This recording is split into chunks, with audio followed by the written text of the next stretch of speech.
The books were supposed to help. That's what Ji-hoon told himself every night as he slipped out of his father's compound in Gangnam, past the guards who pretended not to see him leave, past the gate that opened silently because everyone knew better than to question the heir's strange habits. The Seoul night air hit his face, cool and anonymous, and for the first time all day, his chest loosened enough to breathe. 40 minutes later, he'd be at Bukshan Public Library, sitting on the floor between shelves that smelled like paper and time, touching book spines like prayer beads, waiting for his hands to stop shaking. Tonight was worse than usual. There'd been a meeting. 12 men around a table, all watching him, waiting for him to speak about territory negotiations, about money flows, about things his father did without thinking. Ji-hoon had opened his mouth and nothing came out. Just silence. Suffocating, humiliating silence. His father's jaw had tightened in that way that meant disappointment, and someone had coughed to fill the void, and Ji-hoon had wanted to disappear into the floor. After the meeting ended, his father had said quietly, "You're 28 years old. When will you be ready?" Ji-hoon hadn't had an answer. He never did. So here he was at 11:47 at night, using his key to slip into the library's side entrance, the one he'd paid to have installed when he anonymously donated enough money to keep night staff employed. The main lights were off, just the soft security lighting that made everything feel like a sanctuary. He made his way to the Korean literature section, his section, and sank to the floor with his back against the shelves. He pulled books down randomly. Lee Sung-yu, Hong Kong. Kim Young-ha. Didn't open them. Just held them, ran his fingers over their spines, felt the texture of the covers. His breathing slowed. His hands steadied. This was the only thing that worked anymore. Not medication, not breathing exercises from doctors who didn't understand, not his father's suggestions to just be stronger. Just books. Just silence. Just existing without anyone expecting him to be Don Park's son. Rough day. The voice was soft, concerned, without judgment. Ji-hoon's head snapped up. A woman stood at the end of the aisle, holding a cart of books. She was in her mid-20s, dark skin, bright eyes, wearing a simple cardigan over jeans, a headscarf in deep purple. She wasn't scared. She wasn't staring. She was just asking like it was the most natural question in the world. "I'm sorry," Ji-hoon stammered, starting to stand. "I didn't mean to. Don't apologize." She moved closer, not hovering, just present. "You're allowed to be here. I'm Amina. I just started the night shift this week." She looked at the books scattered around him. "Do you come here often?" He nodded, unable to find words. She sat down across from him, not too close, giving him space. "The books help, don't they? Even if you don't read them. Just touching them. Like they hold all the calm that people felt while reading them." Ji-hoon stared at her. "Yes. Exactly that. How did you?" "My younger brother had anxiety. Bad. He used to do the same thing in our library back in Lagos. Just sit with books. Said it felt like borrowing peace from strangers." She smiled gently. "I'm guessing you had a rough day." "Every day is rough," he said before he could stop himself. She nodded like that made perfect sense. "Then I'm glad you have this place. You can stay as long as you need. I'll be working, but I won't bother you." "You're not bothering me." The words came out desperate. "You're the first person in months who's talked to me like I'm just a person." "Well, you're just a person. At least in here." She stood, dusting off her jeans. "I'm going to finish reshelving. But if you need anything, tea, conversation, silence, I'm around." She left him there, and Ji-hoon sat in stunned wonder. She didn't know who he was. Didn't know about his father, about the empire, about the expectations crushing him. She just saw a man having a rough day. For the first time in years, Ji-hoon felt seen without being examined. He came back the next night. And the night after that. Amina was always there, working quietly, offering small smiles but never pushing. On the third night, she brought him tea. Nigerian ginger tea. Helps with everything. He took it with trembling hands and tasted warmth and spice and something that felt like care. On the fifth night, she found him pacing between the shelves, breathing too fast, spiraling. Can I show you something? She asked. She demonstrated a breathing technique, slow and steady, counting with her fingers. 4 in, hold 4, 4 out. He copied her until the panic subsided. Where did you learn that? He managed. Helped my brother through panic attacks for 3 years. He's a teacher now in Lagos. Doing great. It gets better, with practice. Does it? His voice cracked. It does. I promise. She sat beside him. What's your name? I keep calling you the Midnight Reader in my head. Ji-Hoon-ae. He waited for recognition. None came. Nice to officially meet you, Ji-Hoon-ae. I'm Amina, but I think I mentioned that already. You did. Thank you. For the tea. For this.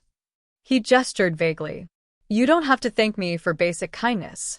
That should just be normal. 2 weeks passed like this. Ji-Hoon-ae coming every night. Amina working, occasionally sitting with him, teaching him techniques when he spiraled, bringing tea, asking gentle questions that he could answer or ignore. She told him about her studies in library science, about her family in Nigeria, about how she loved Seoul but missed home. He found himself talking too, careful at first, then more freely, about pressure, about expectations he couldn't meet, about feeling like a fraud. He never mentioned his father's name, never mentioned what kind of pressure. She never pushed. One night, she handed him a notebook. Simple, leather-bound, empty pages. Sometimes when words get stuck in your throat, they come easier through your hands. Try writing. Doesn't have to be good. Just has to be yours. He held the notebook like it was made of gold. Thank you. Don't thank me until you try it. Might hate it. But he didn't hate it. That night, back in his room, he opened the notebook and words poured out. Not about the business, not about his father, but about drowning on dry land. About a library that felt like breathing. About a woman with kind eyes who saw him as human. He wrote until his hand cramped, until 3 in the morning, until he felt emptied and somehow full at the same time. 3 weeks in, everything shifted. They were sitting together in the quiet section, comfortable silence between them. Tell me about the books, Amina said. Why books specifically? Why not music or walking or something else? Ji-Hoon-ae thought about lying, giving an easy answer. Chose truth instead. Books don't expect anything from me. They don't judge if I can't finish them. They don't look at me like I'm failing. They're just there. Patient. Waiting. Like someone I wish existed in my real life. Like someone you wish existed, she repeated softly. Well, I'm here. And I'm very patient. He looked at her, really looked, and something in his chest shifted. This wasn't just a librarian being kind.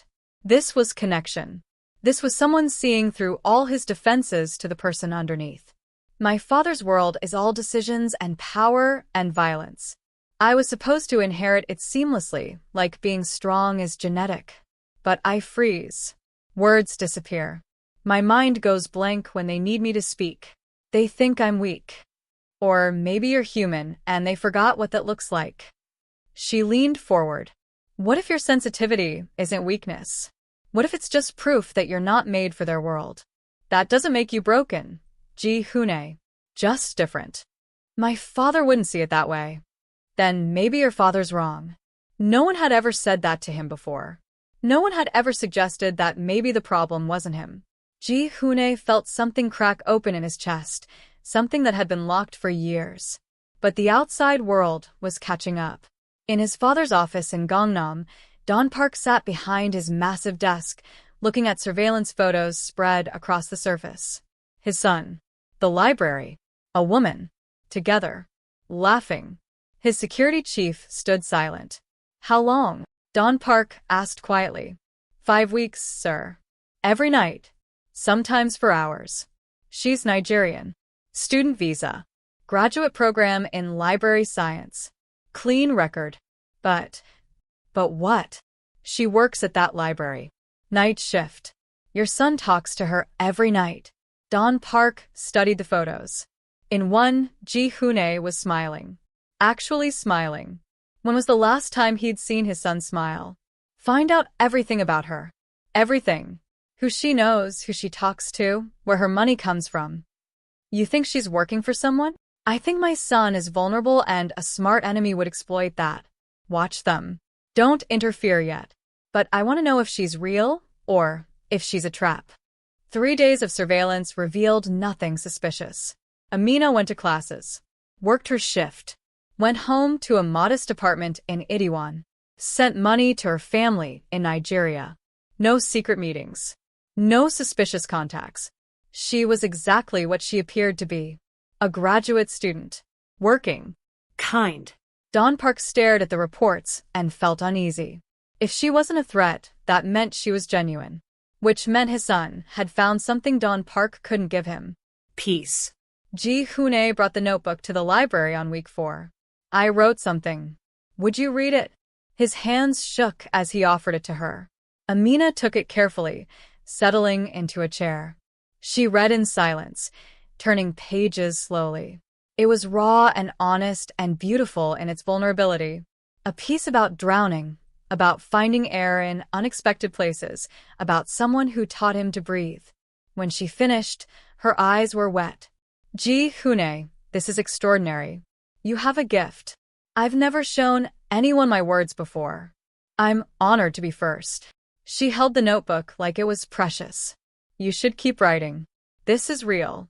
This is yours. This is the voice they can't take from you. You're the only person who makes me feel like I exist. Like I'm not just a disappointment waiting to happen. You exist. I see you. Every night, I see exactly who you are, and it's remarkable. They were close now, closer than they'd been before. The air felt different, charged.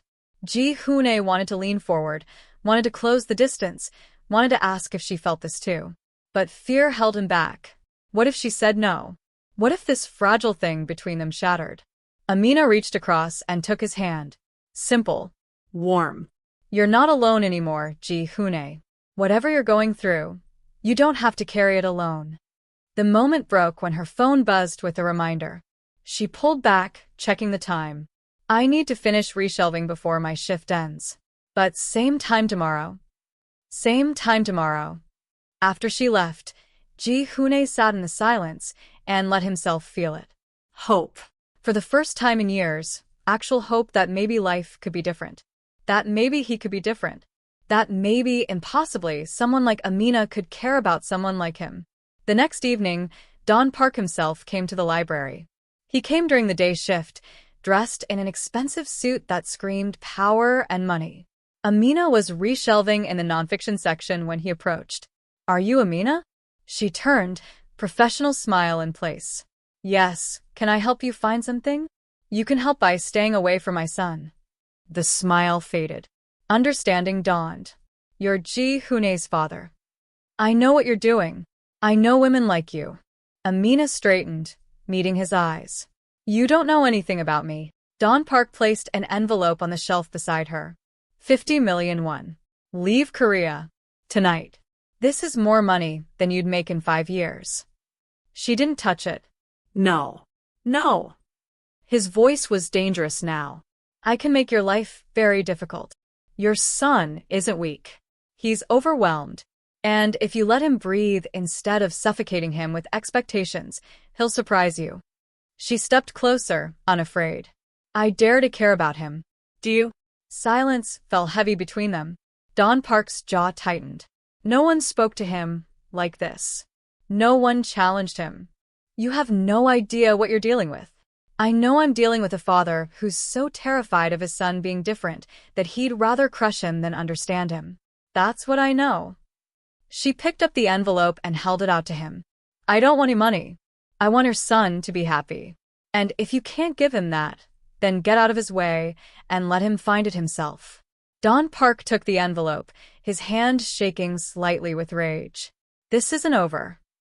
Then I guess we'll see who really cares about Ji Hoon. The father who controls him or the friend who sees him. He left without another word. Amina's hands shook as she reshelved books, adrenaline making her fingers clumsy. She'd just challenged one of Seoul's most dangerous men. But she'd meant every word. That night, Don Park called Ji Hoon to his office. You're done going to that library. Ji Hoon felt his world tilt. Father, please. She's dangerous. She could be working for rivals. I can't protect you if you won't protect yourself. She's not dangerous. She's just kind. She's just.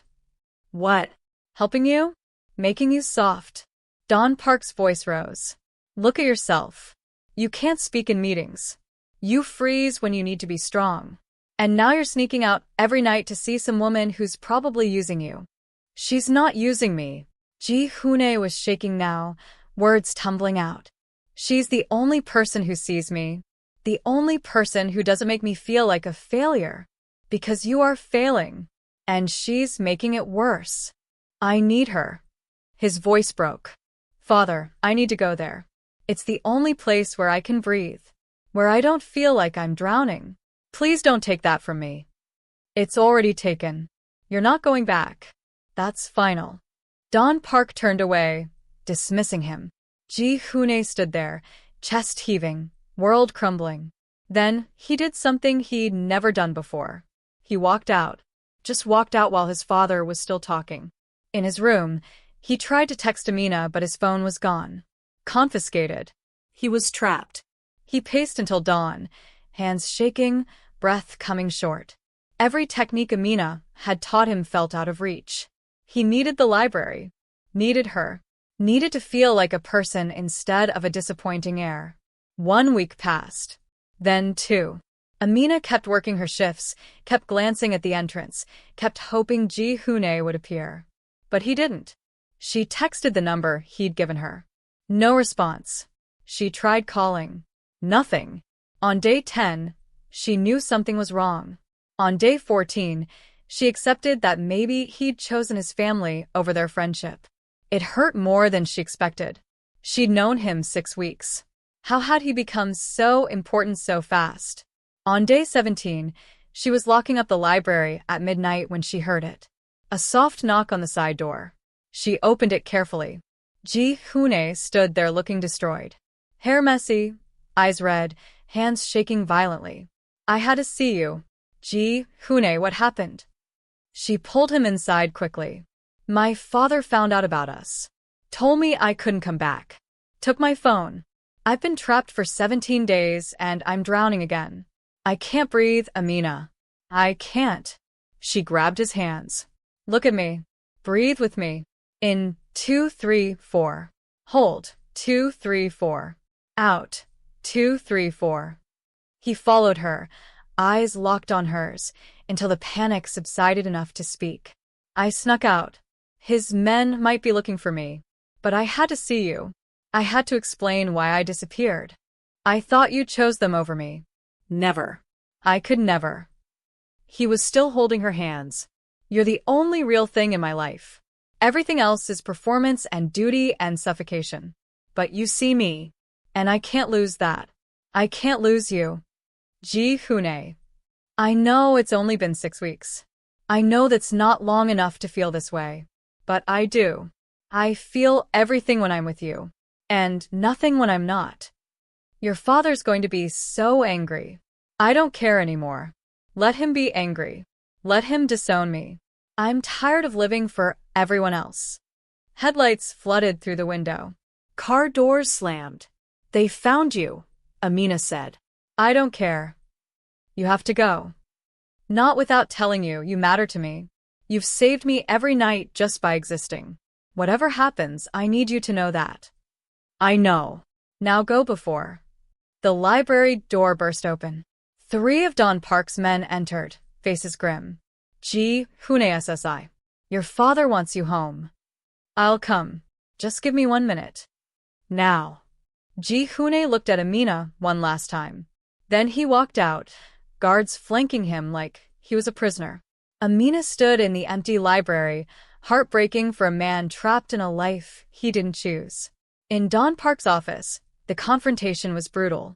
You defied me. Snuck out. For a woman you've known 6 weeks. Father, she helps me. She makes you weak. She makes you think your softness is acceptable. My softness is who I am. I'm not you. I'm never going to be you. Ji-hoon's voice rose for the first time in his life. I don't want to be cold and hard and alone. I want to be human. I want to feel things.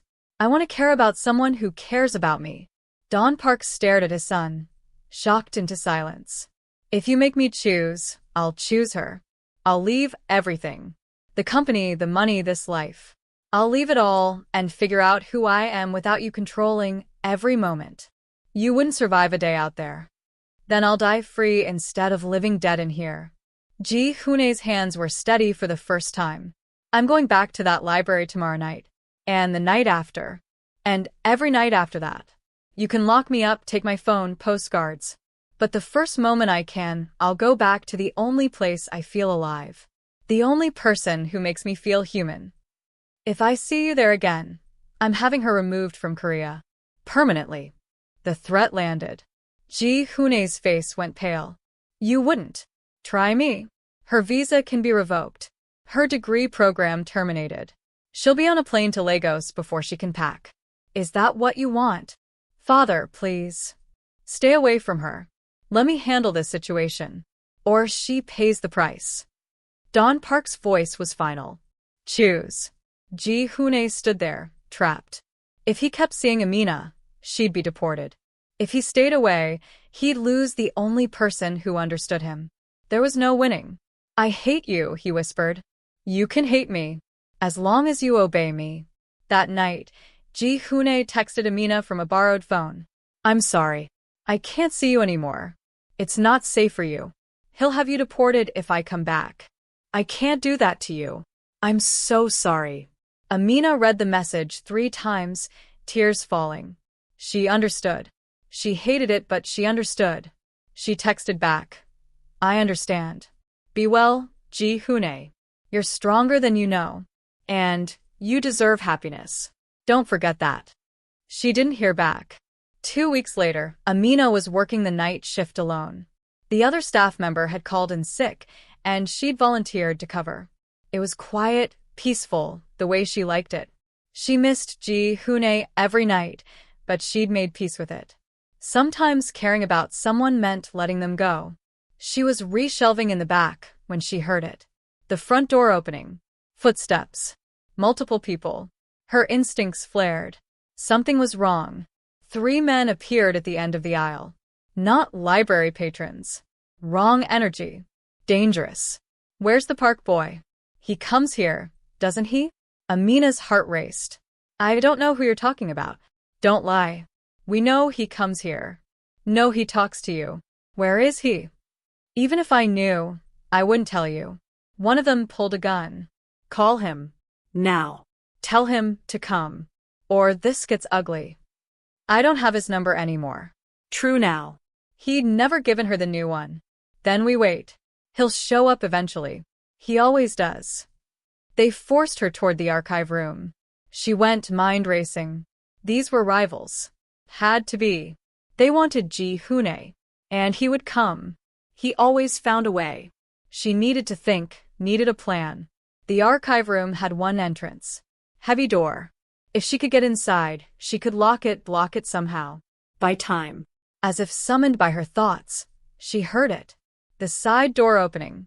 Ji Hune's footsteps, familiar after weeks of listening for them. Her heart stopped. He'd come. Despite everything, he'd come. And he was walking into a trap. She made her decision in a split second. As they pushed her toward the archive room, she suddenly twisted, grabbed the shelf beside her, and yanked. Books tumbled, the shelf tipped, and in the chaos, she bolted toward the main area. Ji Hune, run. Get out. She saw him freeze in the main area, eyes wide. Saw him see the men. Saw him see the gun. Run, she screamed again. But he didn't run. He stood there like he was rooted to the floor, face pale, hands shaking. The panic was taking him. She could see it. He was going to freeze completely. The men were coming. She ran to him, grabbed his hand. Archive room. Now. Move. His body obeyed when his mind couldn't. They ran together, her pulling him into the archive room. She slammed the door, locked it, looked around frantically. Heavy metal shelves on wheels. She started pushing. Help me. Ji Hune, I need you to help me. He was breathing too fast, heading toward a full panic attack. She grabbed his face. Listen to my voice. We're going to breathe together. We're going to move these shelves. We're going to be okay. But I need you here with me. In 2, 3, 4. He breathed with her. Once. Twice. Then his hands joined hers on the shelf. They pushed together, blocking the door. Then another shelf. Then another, creating a barrier. Outside, the men were shouting, banging on the door. The wood splintered, but the shelves held.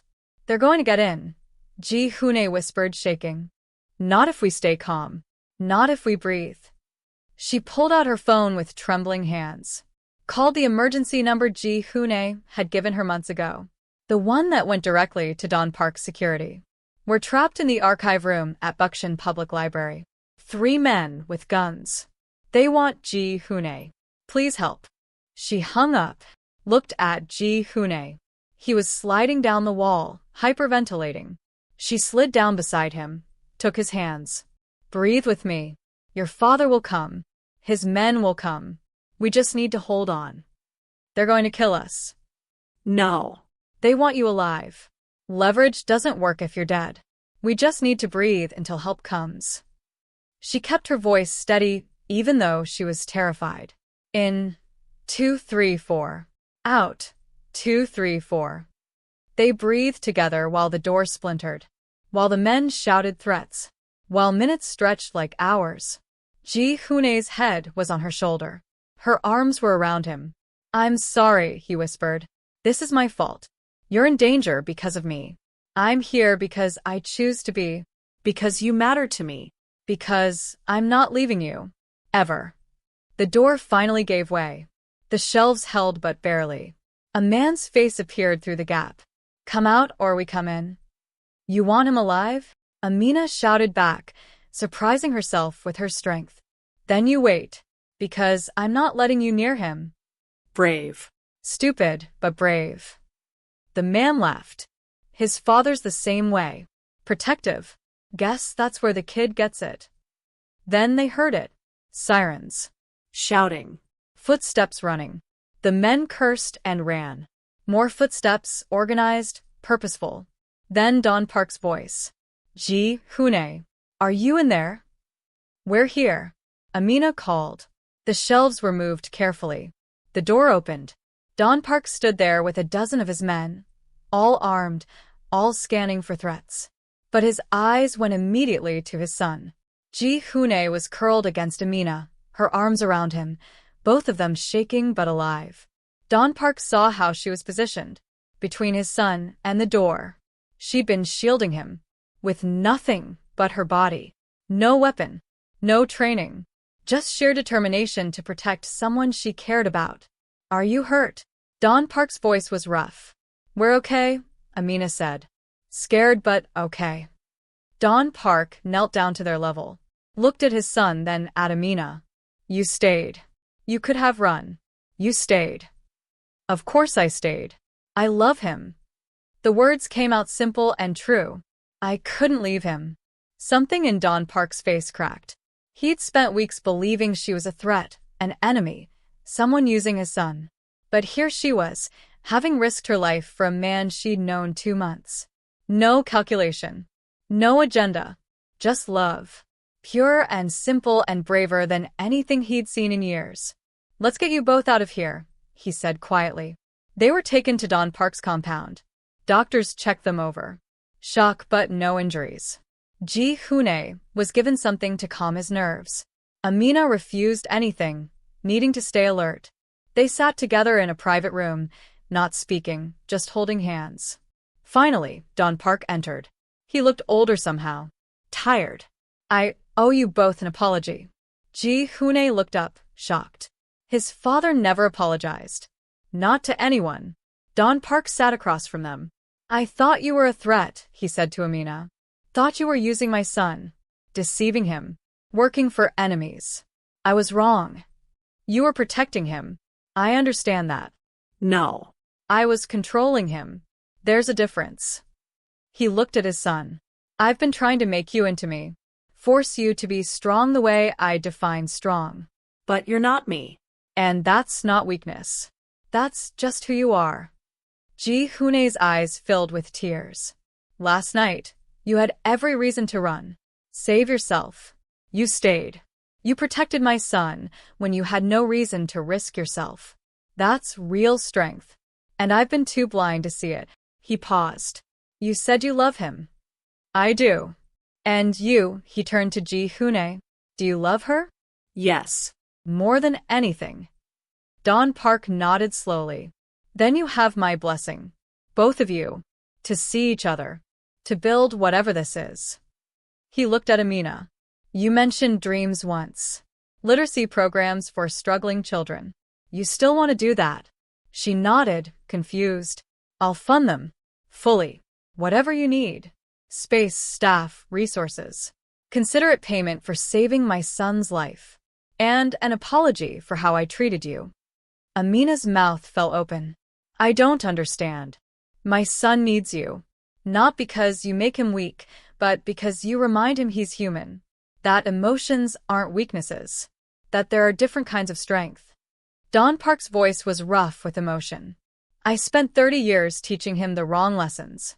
You've spent 2 months undoing that damage. So build your programs. Help other kids like my son. Kids who are brilliant and sensitive and struggling. And let my son help you. Let him find purpose in something other than my world. Father, Ji-Hune's voice broke. I'm sorry, son. For all of it. For making you think you needed to be something you're not. For trying to crush what makes you special. For almost losing you because I was too proud to admit I was wrong. He stood. From now on, be yourself. That's all I should have ever asked. He left them alone. Ji-Hune turned to Amina, tears streaming down his face. Did that just happen? I think your father just gave us permission to be together. And funded your dreams. And apologized to you. They started laughing through their tears, the relief and shock and joy mixing together until they were holding each other and crying and laughing and breathing freely for the first time in weeks. 6 months passed like a beautiful dream. The Seoul Literacy Center opened in Itaewon.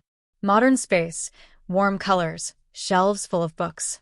Amina as director. Ji-Hune as volunteer coordinator. They worked together every day, helping kids who struggled with anxiety, ADHD, learning differences. Kids who'd been told they were stupid or lazy or wrong. Kids who reminded Ji-Hune of himself. He read to them. Taught them breathing techniques. Showed them how writing could help when speaking felt impossible. Watched them discover their own voices. And slowly, in teaching them, he found his own. He started speaking more. Writing more. His words came easier. The panic attacks became less frequent. He was healing, and helping others heal in the process. Don Park visited once a week. Watched his son with the kids. Saw him confident and purposeful and happy. One day, he pulled Amina aside. Thank you for giving me my son back. I didn't give him back. You let him go. That was you. It was you showing me what real strength looks like. He handed her an envelope. Expansion funding. For when you're ready to open a second location. Mr. Park, you've already given so much. I'm trying to make up for almost destroying something beautiful. He looked at his son, laughing with a group of kids. He's himself now. Happy. That's worth everything. At night, Ji-Hune and Amina still went to the library. Their library. Sat in their spot between the Korean literature shelves. But now they read to each other. Now they talked freely. Now they kissed between chapters and planned futures and dreamed out loud. 1 year after they met, Ji-Hune brought his notebook. The original one she'd given him. I want to read you something. She settled in to listen. He opened to the most recent entry and read. It was a story about a boy who was drowning on dry land. About a girl made of patience and kindness who taught him to breathe. About how love doesn't always look like fireworks and passion. Sometimes it looks like someone sitting with you in the dark. Someone teaching you techniques to manage panic. Someone seeing you when everyone else looks away. Someone staying when they could run. When he finished, she was crying. That's beautiful. It's about you. About us. About the woman who taught me I didn't need to be saved. Just seen. You taught me something too. That kindness isn't weakness. That patience is a superpower. That sometimes the bravest thing you can do is just show up.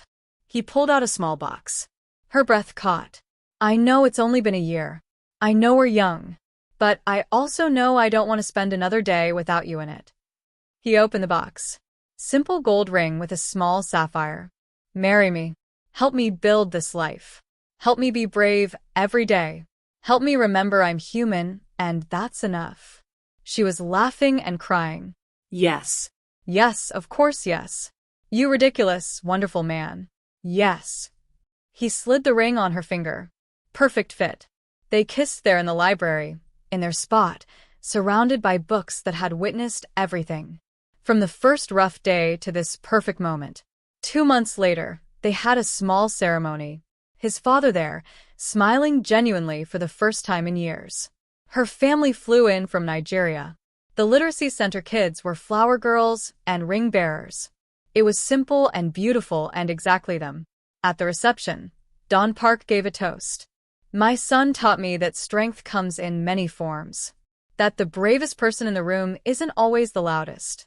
That love is about seeing someone completely and choosing them anyway. He raised his glass. To my son, who was brave enough to be himself. And to Amina, who showed us all what real courage looks like. That night, they stood in the library one last time as Jihune and Amina. Tomorrow they'd be husband and wife. But tonight, they were just 2 people in their sanctuary. Remember when I couldn't even speak to you? He said. Remember when I thought you were just some guy having a rough day? Best rough day of my life.